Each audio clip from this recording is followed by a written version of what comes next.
রাকসু নির্বাচন ঘিরে জমজমাট রাজশাহী বিশ্ববিদ্যালয় ক্যাম্পাস। শেষ সময়ে প্রার্থীরা ব্যস্ত প্রচারে, ভোটারদের মধ্যেও আগ্রহের কমতি নেই। এদিকে চাকসুতে ছাত্রদল ছাত্র শিবির একে অপরের বিরুদ্ধে আচরণবিধি লঙ্ঘনের অভিযোগ আনছেন। প্রতিনিধি বদরুল হাসান লিটন ও হাসান ফেরদৌসের তথ্য ছবিতে ডেস্ক রিপোর্ট।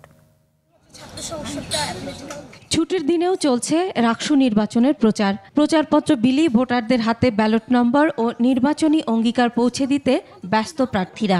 গানে গানেও চলছে প্রচার। কিছু প্রার্থী ক্যাম্পাসে পরিষ্কার পরিচ্ছন্নতা অভিযান চালিয়ে ভোটারদের দৃষ্টি কেড়েছে। নেতৃত্ব এমন হোক যে যেখানে ইফেক্টিভটাই বেশি হবে, নেগেটিভ তো সব জায়গাতেই থাকে। এই যে বিগত সময় ক্যাম্পাসে সাধারণ শিক্ষার্থীদের পাশে থেকেছে এবং সাধারণ শিক্ষার্থীদের কণ্ঠস্বর হয়ে কথা বলছে, আমরা অবশ্যই সেসব যোগ্য প্রার্থীদের বেছে নিতে চাই। নির্বাচন নিয়ে সকল শঙ্কা কেটে যাওয়ায় ভোট নিয়ে আগ্রহ বেড়েছে শিক্ষার্থীদেরও।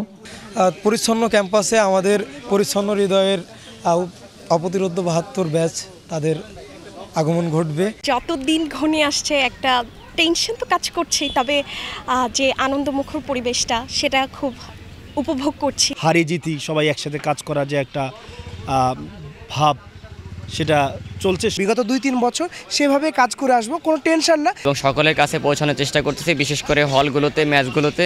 মানুষের কাছে হয়তো যখন একটা লিফলেট দিতে যাচ্ছে তখন হয়তো সে বলতে ভাই তাহলে একটা গান শোনান। ১৬ অক্টোবর ভোটের সকল প্রস্তুতি সম্পন্নের কথা জানিয়েছে নির্বাচন কমিশন।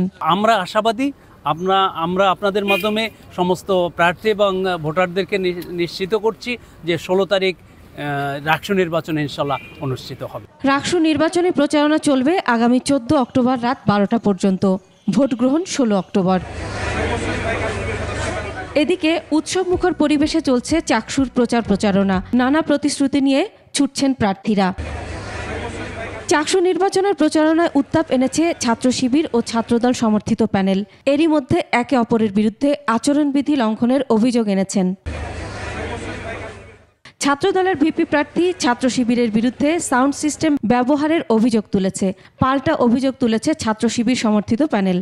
ধরে আমাদের বেশিরভাগ প্যানেলই সংখ্যা প্রকাশ করছে, কারণ আমরা জানি আমাদের ১২,০০০ শিক্ষার্থী হচ্ছে আবাসিক, বেশিরভাগ ২৭,০০০, বাকি ১৫,০০০ অনাবাসিক।